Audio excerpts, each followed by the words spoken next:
Life में सबसे embarrassing moment वो होता है जब आप मीटिंग्स में लेट पहुंचे और लोग आपकी तरफ देख के आपको जज कर रहे हो कि how good how bad you are managing your time. और मैं यही ट्राई करती हूँ कि मुझे इस तरह की सिचुएशंस को ना फेस करना पड़े। आज मैं जल्दी से रेडी हो गया आई नीचे, मेरी बेटी अभी तक सो रही है। जब मेरी बेटी सो रही होती है तब मेरे पास टाइम होता है कि मैं अपनी चीज़ों को जल्दी से मैनेज कर लूँ। सो मैं यहाँ पे ना अपना कॉफ़ी मग धो रही हूँ, स्टैनली कॉफ़ी मग। ये ख़ास इसलिए है कि मुझे ना मेरे हस्बैंड ने गिफ्ट किया है। अगर मैंने खुद लिया होता ना शायद मुझे इस चीज़ की इतनी वैल्यू ना होती।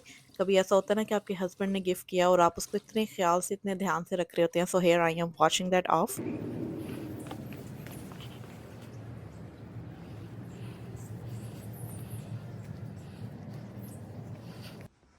अर्ली मॉर्निंग बड़े मज़े की होती हैं, बड़ी पीसफुल होती हैं। So I was just taking few second to admire those beautiful yellow flowers. सुबह की ट्रैफिक से बच के Alright, I finally reached here.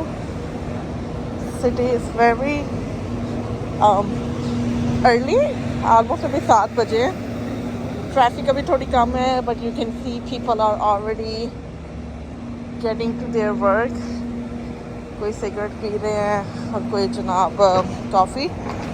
सो जाने से पहले घर पे मुझे कॉफ़ी मिली नहीं, एक्चुअली टाइम तो था मेरे पास, मैं बना लूँ, लेकिन मुझे कॉफ़ी मिली नहीं तो मैंने कहा जाते हुए पकड़ती हूँ। सो यहाँ कहीं से मैं कॉफ़ी पकड़ूँगी, नॉट स्टारबक्स। स्टारबक्स हालांकि यहाँ पे है, लेकिन कभी कभी जो एक रेगुलर लोकल कॉफ़ी शॉप्स होती हैं उनकी कॉफ़ी ज़्यादा अच्छी होती है।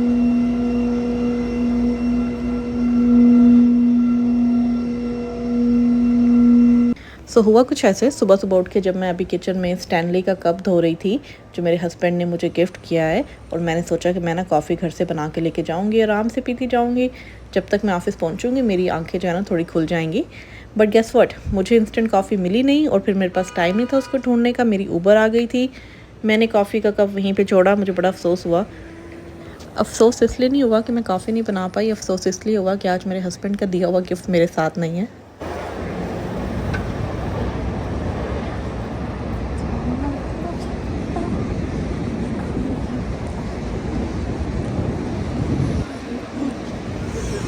अब मैं गुजर रही हूँ 42nd street, the famous time square से, और यहाँ पे इसकी ये रेड स्टेयर्स है और मैं बिल्कुल उसके नीचे से गुजर रही हूँ। शाम में रात में जगह भरी होती है, पाँव रखने की जगह नहीं होती। अभी जो है लोकल्स ज़्यादा हैं, टूरिस्ट कम है।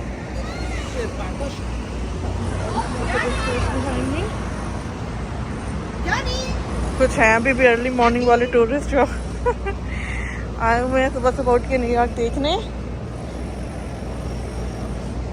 बट या जब आप कहीं कुछ जगह घूमने आए होते हैं आपको होता है कि मैक्सिमम टाइम जो है वो यूटिलाइज करें, जल्दी उठे ना ऑल दैट।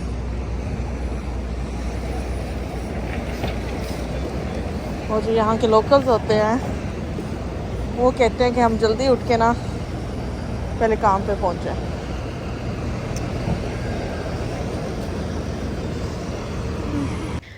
न्यूयॉर्क सिटी का ये जो नज़ारा है ना कि बहुत कम कम लोग हैं, ट्रैफिक ना होने के बराबर है, इस नज़ारे को विटनेस करने के लिए आपको उठना पड़ता है सुबह के 4-5 बजे।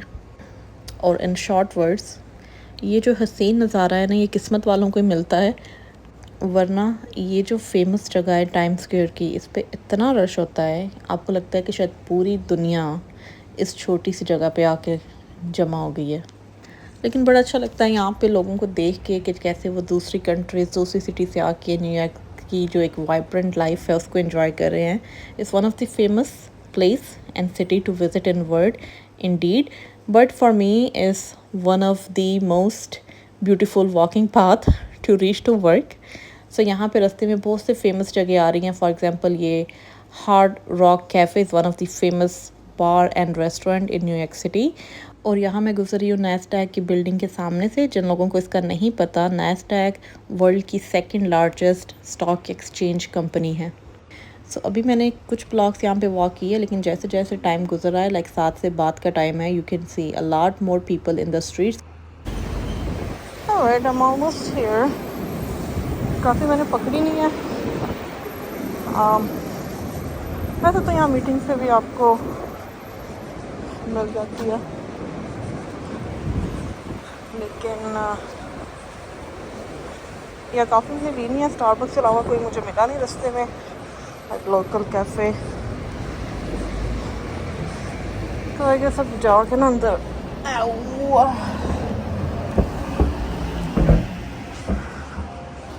तो मैं जाके अंदर वही पीऊँगी जो मीटिंग में देते हैं। और अभी यहाँ पे मीटिंग स्टार्ट होने में अच्छा खासा टाइम है। सो ये फ़ायदा होता है जल्दी उठने का, एक तो आप ट्रैफिक को बीट करते हो और दूसरा आपको अपनी जगह पे पहुँच के आराम से सेटल होने का टाइम मिल जाता है। Thank you.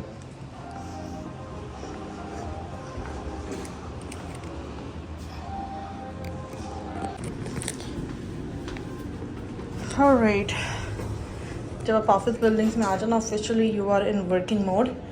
So I am just gonna stop recording now, I'll go do my coffee। उसके बिना मेरी आंखें नहीं खुलती, इसलिए मैं ना एडिक्टेड हो चुकी हूँ, नशेई हो चुकी हूँ कैफ़ीन की। So I'll do my coffee and then I'll finish what I have to do and then I'll see you after this। अभी सुबह थी ना, कितने मज़े की अर्ली मॉर्निंग थी। जब मैं निकलूँगी शाम हो जाएगी और आप फिर हलचल देखिएगा। A city that is full of people। सो ये है मीटिंग्स में मिलने वाला फ्री का नाश्ता। नाश्ते में मोस्टली लोग यहाँ पे बेगल्स या बेकरी आइटम्स खाते हैं जो कि काफ़ी तो मीठी होती हैं। And when I am telling you free का नाश्ता, like literally people are crazy about free का नाश्ता। इनफैक्ट कोई चीज़ छोड़ते नहीं है। कुछ लोगों को देख के मुझे लगता है या तो ये रूटीन में इस तरह से खाते हैं या फिर ये फ्री की चीज़ें देख के इनको समझ नहीं आती कि what are they doing. But anyways here I am making coffee ताकि मेरी कुछ आंखें खुले और मैं आज का दिन स्टार्ट करूँ। जैसे हमें स्कूल से जब छुट्टी होती थी जो एक खुशी होती थी ना, वैसी खुशी होती है जब आप अपनी जॉब से ऑफिस से निकल रहे होते हो और आपको पता है कि घर जाके someone very special waiting for you. Specially अगर आप मॉम हैं, मदर हैं, आपको पता है कि घर पे जो आपको बच्चों से मिलने की खुशी होती है और जो उनको आपसे मिल के खुशी होती है, I mean it's just like make you realize कि how special you are for them and how badly they wait for you. अच्छा, मीटिंग ख़त्म होने के बाद भी ना अभी भी कुछ कोलीग्स मेरे बैठे हुए थे, कुछ बाहर खड़े बातें कर रहे थे। They just want to have some chit chat and you know after meeting जो डीब्रीफ और जो गॉसिप होती है, that all happen here too. So anyway, मेरे पास उन सब चीज़ों का टाइम नहीं था। I have to go back to home. एक तो मेरी बेटी मेरा इंतज़ार कर रही है and second there is someone very special coming over. Alright, finish with my business, now just heading home. ये देखें कितना रश है। ये मैं आपको बता रही थी कि शाम में यहाँ पे इतना रश होगा कि लगेगा ही नहीं कि ये वही जगह है। ये जहाँ आप अपनी स्टैंड मूव कर रहे हैं,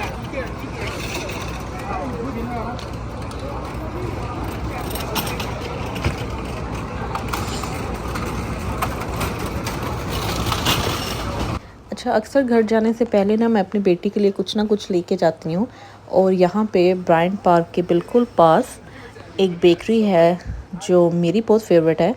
सो अक्सर मैं वहाँ पे जाती हूँ जॉब से फ़ारिग हो के, मीटिंग से फ़ारिग हो के, और मैं अपनी बेटी के लिए कुछ ना कुछ लेती हूँ। So here I am, I will take you in as well.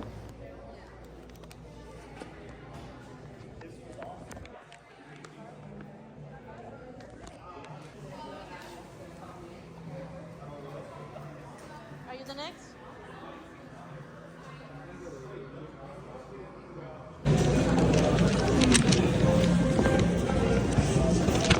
727। Office life ना सुबह कॉफ़ी से शुरू होती है और शाम में माचा पे ख़त्म होती है।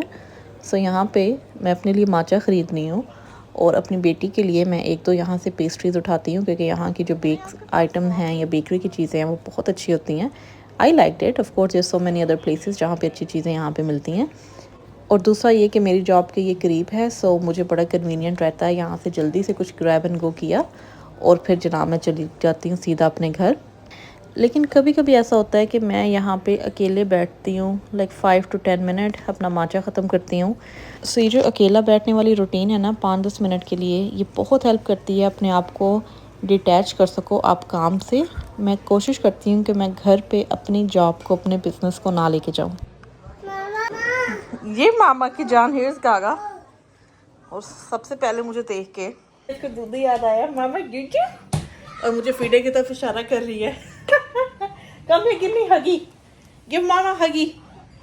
लगता है इसने कुछ खाया है। क्या खाया मेरे बेटे ने? यस ओपनो। थोड़े थोड़े लफ्ज बोलने लगी है। ओपनो क्या खाना? मैंगो। गिव मी मामा हगी। अच्छा मामा हगी तो कर दो। बस ये देखे मामा हगी तो कर दो। कागा मामा नो फर्स्ट मामा हगी करो पहले जी। मेडिसिन नाना बू मेडिसिन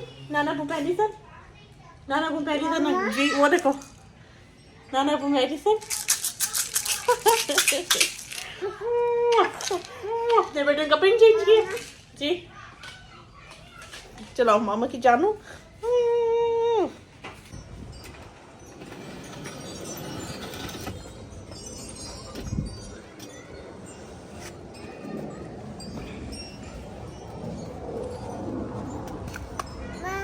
जी जी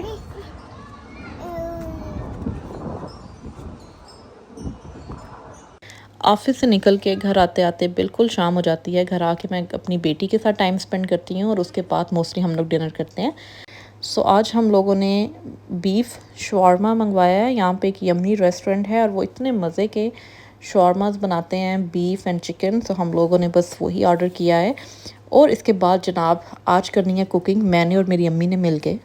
सो आज मैं और मेरी अम्मी किचन में मिल के आज रात 3-4 खाने बनाने लगे हैं। 3-4 इसलिए बना रहे हैं क्योंकि मेरी बहन आ रही है फ़्लोरिडा से आफ्टर फ्यू मंथ्स, लेकिन लगता है ऐसे है कि जैसे पता नहीं कितने साल से वो फ़्लोरिडा में रह रही है। सो हम लोग वो चीज़ें बना रहे हैं जो मेरी बहन को पसंद है। सबसे पहले हमारे खाने या कह दे कि हमारा जो कुकिंग है ना वो शुरू होती है प्याज से। और प्याज काटना कभी कभी इतना मुश्किल हो जाता है। पता नहीं कोई सीज़न होता है जिसमें आप प्याज काटो तो आपको आंखों में अच्छे खासे लगते हैं और कभी कभी प्याज काटते हुए आपको कुछ भी नहीं होता। लेकिन मुझे अपनी बहन से इतना प्यार है ना कि उसके लिए मैं कुछ भी कर सकती हूँ और ये सब कुछ उसकी मोहब्बत में हो रहा है। लेकिन मज़े की बात है कि मैं अकेली नहीं हूँ, शुक्र है मेरी अम्मा मेरे साथ हैं। लेकिन पता क्या होता है, कभी कभी जब आप अपनी अम्मी के साथ में कुकिंग कर रही होती हो ना, सो सीनियर शेफ़ और जूनियर शेफ़ वाला एक थोड़ा सा ना कंपटीशन हमारे दरमियान शुरू हो जाता है। जब मेरी अम्मी मुझे वॉच ओवर कर रही होती हैं कि मैं क्या कर रही हूँ और जो मेरा तरीका है वो उन्हें पसंद नहीं आता, वो ख़ुद बताती हैं कि भाई इस तरह करो। और मैं अपनी अम्मा को देखती हूँ कि you don't trust your daughter, but I love this oversighting कि मेरी अम्मा जो है ना मुझे करेक्ट कर रही हैं। क्योंकि मैं मास्टर शेफ़ नहीं हूँ, मैं रोज़ खाना नहीं बनाती और आता है मुझे बनाने लेकिन मुझे रोज़ बनाना नहीं पड़ता। सो इसलिए जब मैं कुछ बनाने लगूँ, फॉर एग्ज़ाम्पल किसी स्पेशल दिन के लिए या जैसे मेरी बहन कल आ रही है, सो मेरी अम्मा ना हमेशा थोड़ी सी इफ़ी होती हैं कि ये ना कुछ ख़राब ना कर दे, but in other sense she want कि वो अपने हाथ से खाना बनाए अपनी बेटी के लिए। सो सबसे पहले हमने भिंडी और आलू बनाए हैं सब्ज़ी। That was very easy to make और ये मेरी बहन को बहुत पसंद है। अच्छा कुछ लोग कह रहे होंगे कि आलू के साथ भिंडी कौन पकाता है, ट्रस्ट मी आप एक बार बना के देखें, आपको बहुत मज़े की लगेगी। अच्छा जब हम लोगों ने काफ़ी चीज़ें बनानी हो ना तो हमारे किचन में मल्टीटास्किंग हो रही होती है। एक बंदा कुछ कर रहा होता है, दूसरा बंदा कुछ कर रहा होता है, राइट। बंदों से मुराद है कि औरतें, बीबियाँ। सो जो एक दूसरी चीज़ बन रही है वो है बीफ के शामी कबाब, जिसमें बीफ को अम्मी ने उबाल के अच्छी तरह से दाल, चने की दाल जो होती है इसको सेपरेट उबाला है। अब इन दोनों चीज़ों को हम लोग मिक्स कर रहे हैं, ग्राइंड कर रहे हैं अच्छी तरह से। जब ये अमेज़ा तैयार हो जाएगा, ग्राइंड हो जाएगा, फिर इसको हम शेप दे के उठा के रख देंगे फ्रीज़र में। अगेन ये हम इसलिए बना रहे हैं क्योंकि मेरी बहन को बहुत पसंद है। आज जो है ना वो बहन का दिन है। सो जनाब यहाँ पे मैं अम्मा की हेल्प कर रही थी सब चीज़ों को ब्लेंड करने में। Finally this is the last batch. दाल और गोश्त सब चीज़ें ब्लेंड हो गई हैं, बस इसको शेप देनी है। लास्ट बट नॉट लीस्ट अब मैं बनाने लगी हूँ मटन कढ़ाई। मटन को अच्छी तरह से मैंने धो के उसको ड्रेन करना रख दिया था और अब मैं इसमें डाल रही हूँ ऑयल। मेरी अम्मा मेरे आसपास ही हैं, देख रही हैं कि मैं क्या कर रही हूँ। कभी कभी मैं अम्मा को बता रही हूँ ऐसे नहीं ऐसे, लेकिन कभी अम्मा मुझे बताती हैं ये ऐसे नहीं बनाते, इस तरह से बनाते हैं। एंड आई वाज लाइक चलो इसी बहाने सीख लेंगे कि अम्मा एक्चुअली पकाती क्या है, उनकी जो है वो तरतीब क्या है पकाने की। अच्छा मैं अगर होती ना तो ऑयल के बाद मैंने सीधा डालना था गोश्त इस ऑयल में ताकि अच्छी तरह से फ्राई हो जाए, लेकिन मेरी अम्मा ने मुझे बोल दिया कि no no no no no stop. और अब मेरी अम्मा डालेंगी सबसे पहले इस गरम ऑयल में ज़ीरा, ताकि ज़ीरे का अच्छा सा जो फ्लेवर है वो ऑयल में आ जाए। उसके बाद अम्मा ने मुझे स्टॉप किया है कि अभी गोश्त नहीं डालना, पहले ज़ीरे को थोड़ा सा फ्राई होने दो। अच्छा, कभी-कभी मुझे ऐसा लगता है बेशक मेरी अम्मा है, लेकिन उनको कन्विंस करना इतना मुश्किल है कि कुछ फ़र्क नहीं पड़ता अगर गोश्त पहले चला जाएगा, मसाला बाद में आ जाएगा, लेकिन वो मानती नहीं है। दे सेड नो, ऐसे नहीं पकाते, तुम लोगों को नहीं आता पकाना। व्हिच इज़ एक्चुअली राइट इन अ वे। अगर मैं सोचूं कि मुझे कैसे पकाना है, सो मोस्टली ये होता है कि हम यूट्यूब्स पे वीडियो देख रहे होते हैं कि क्या चीज़ कैसे पकाते हैं, लेकिन जो हमारी माएँ होती हैं उन्होंने खुद से या फिर हमारी नानी को देख के सीखा होता है। सो उनकी रेसिपी और उनका जो तरीका है वो डेफिनेटली डिफरेंट होता है। सो एनी हाउ यहाँ पे ऑयल में ज़ीरा, ज़ीरे के बाद अदरक लहसुन का पेस्ट ग्राइंड कर लिया है, उसको अच्छी तरह से फ्राई करना है। ये मेरी अम्मी की रेसिपी है, बट गेटिंग डन बाय मी। अच्छा, कभी-कभी मुझे फ़ील होता है कि जब मैं और मेरी अम्मी इकट्ठे बना रहे हो ना, तो मेरी अम्मी का बस नहीं चल रहा होता कि वो कहें कि तुम पीछे हो जाओ, मैं खुद ही बना लूँगी। लेकिन माँ बीइंग नाइस ऑलवेज़, वो मुझे कहती नहीं है, क्योंकि उनको पता है कि कभी-कभी मैंने कुकिंग करनी होती है और मैं कभी-कभी कुकिंग के चक्करों में अपने हाथ का टेस्ट मिस करती हूँ। सो माई अम्मा लेट मी कुक। लेकिन ना मुझे फ़ील होता है कि कभी-कभी ना मेरे और मेरी अम्मा के दरमियान थोड़ी-सी टेंशन होती है जब मेरी अम्मा एक्चुअली कह रही होती हैं कि यार ये क्यों आ गई है किचन में, बस चली जाओ और मैं खुद बना लूँगी। ये जो इस तरह के फ़नी मोमेंट्स होते हैं ना, चाहे वो आपके पेरेंट्स के साथ हैं या बहन भाइयों के साथ हैं, दे आर वेरी स्पेशल। और मैं तो बड़ा इंजॉय करती हूँ इस चीज़ को। और मुझे लगता है कि किसी भी चीज़ को अगर आप मिल के और प्यार से बना रहे हो ना, तो उसका जो जायका है और उसमें जो आप अपनाइयत डालते हैं वो और बढ़ जाती है। सो ट्रस्ट मी, सारा टाइम जब हम लोग अपनी बहन के लिए सब कुछ कुकिंग कर रहे हैं, सो मुझे हर चीज़ परफेक्ट चाहिए थी, उस तरह से कि जैसे मेरी बहन को पसंद आए। और ना कभी-कभी आपको कॉन्फिडेंस भी होता है इस चीज़ पे कि आप बना रहे हैं, आप दिल से बना रहे हैं, और आप जिसके लिए बना रहे हैं उसको डेफ़िनेटली वो चीज़ पसंद आएगी। अच्छा, ऑयल में ना मैंने 2-3 ग्रीन कार्डेमम डाली हैं, उससे बड़े मज़े का गोश्त का फ्लेवर आता है। और अब इसमें ये साफ़ सुथरा धुला हुआ गोश्त जाएगा और इसको मैं अच्छी तरह से फ्राई करूँगी तेज़ आंच पे। तेज़ आंच पे फ्राई करने से क्या होता है कि पानी जो है वो जल जाता है और आपका जो गोश्त है वो सख्त नहीं होता, बल्कि नरम रहता है।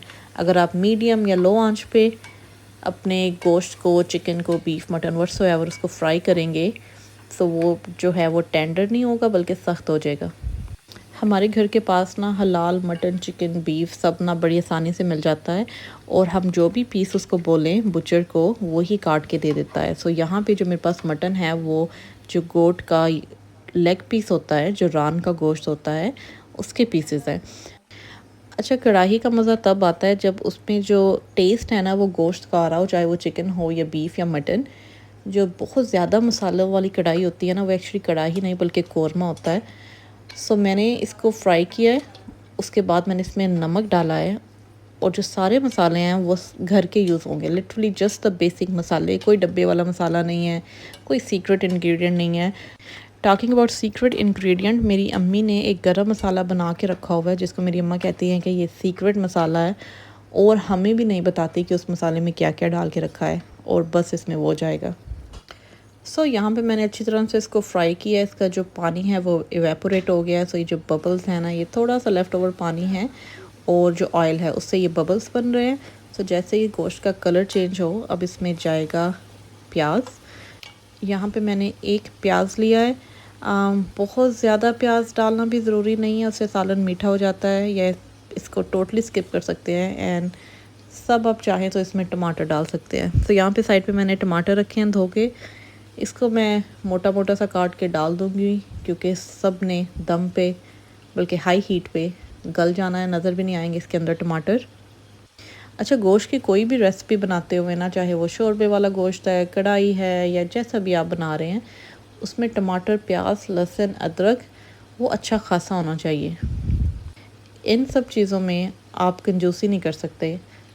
अगर आपके पास इनफ चीज़ें नहीं हैं, सो आई वुड रिकमेंड कि जाके आप ख़रीद के चीज़ें लाएं, इससे पहले कि आप गोश्त को बर्बाद करेंगे। अच्छा, कभी-कभी यहाँ पे ऐसा होता है कि गोश्त ना डिफ़रेंट किस्म का आता है। What I mean by different किस्म का आता है कि कुछ गोश्त जल्दी गल जाता है, और कभी-कभी गोश्त इतना टाइम लेता है गलने में कि उसमें 2-3 दफ़ा पानी डालना पड़ता है, या फिर कभी-कभी आपको प्रेशर कुकर इस्तेमाल करना पड़ता है गोश्त को गलाने के लिए। So it is very tricky. आपको नहीं पता चलता कि जिस दिन आप गोश्त ला रहे हो वो किस तरह का है। जब आप उसको पकाना शुरू करते हो तो फिर आपको जाके अंदाज़ा होता है कि भाई इसमें कितना पानी डालना है, ऑल दैट।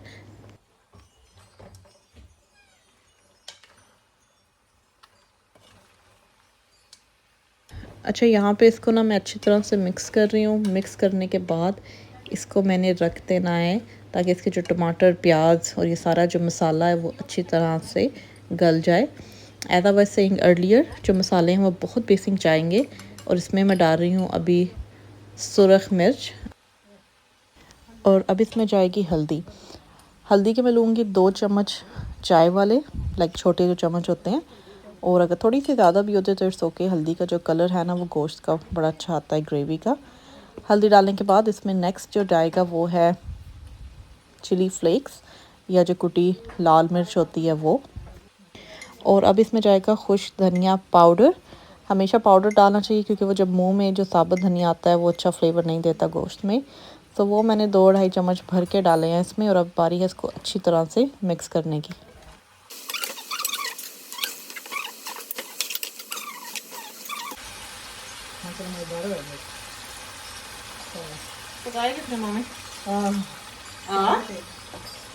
मम्मी हाथ जो मेरे लगे हुए हैं मज़ेदार तो होना ही है। हो यो भी तो देखो ना, चम्मच किसके हाथ में है। मम्मी जो चम्मच हिलावा ना उसी का नाम होगा। यो ना समझो, यो शाला क्या।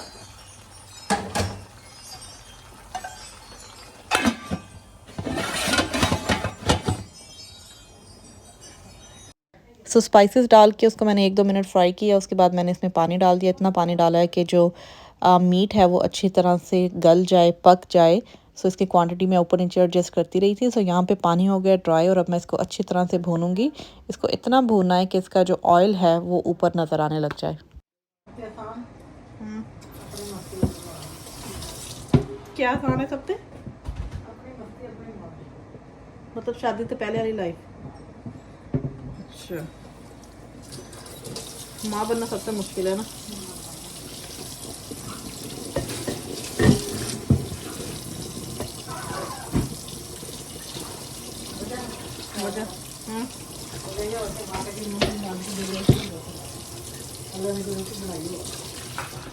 हाँ पर बच्चे मैनिपुलेट भी करा ना फिर। मैं क्या बच्चे मैनिपुलेट भी करा ना, सारा कुछ माँ बाप पर डाल दें नहीं। हाँ, और फिर माँ बाप कुछ कहते नहीं है उन्होंने। मोहब्बत माँ का अपने आप जाती है।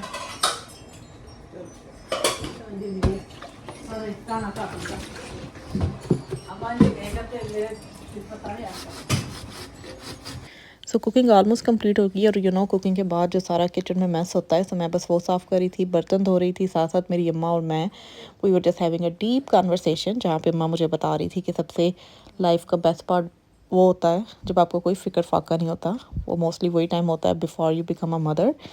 And I was just hearing my mom's heart, क्योंकि ऐसी ऐसी डीप कन्वर्सेशन आपको कभी कभी पेरेंट्स के साथ सुनने को मिलती हैं।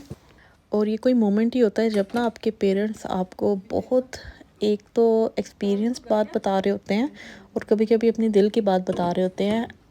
It might feel like it's a routine, लेकिन अगर आप गौर करें so they have a whole story. और आप गेस कर सकते हैं कि where they are coming from, कि how did they feel and why are they telling you now. So जो पेरेंट्स के दरमियान एक जो फ्रेंड्स का या एक जो फ्रेंडशिप रिलेशनशिप होता है जिसमें parents can openly talk to you is very important. अभी ना मैंने बस किचन सारा वाइप किया, सारा साफ़ किया, वैक्यूम सारा किया। अब मैं थोड़ी देर बैठ के बाहर पानी पीऊँगी। सुबह से इनफैक्ट जब से मैं जॉब से आई हूँ मैंने पानी नहीं पिया। उसके अलावा मैं भी थोड़ी देर बस बाहर बैठूँगी। अभी रात के 12 बज रहे हैं। मौसम बड़े मज़े का, यहाँ पे हल्की हल्की सी ठंड है, बादल आए हुए हैं सही। रियल में मुझे काफ़ी डार्क स्काई लग रहा है, पर मेरा फ़ोन जो है ना वो अच्छे कलर दिखा रहा है। सो अभी बस मैं थोड़ी देर यहाँ बाहर बैठूँगी, इसके बाद जनाब मैं सो जाऊँगी। ये रही मटन कढ़ाई की फ़ाइनल लुक, जो मैंने बड़े प्यार से, बड़े शौक़ से अपनी बहन के लिए बनाई है, और वो आ रही है कल।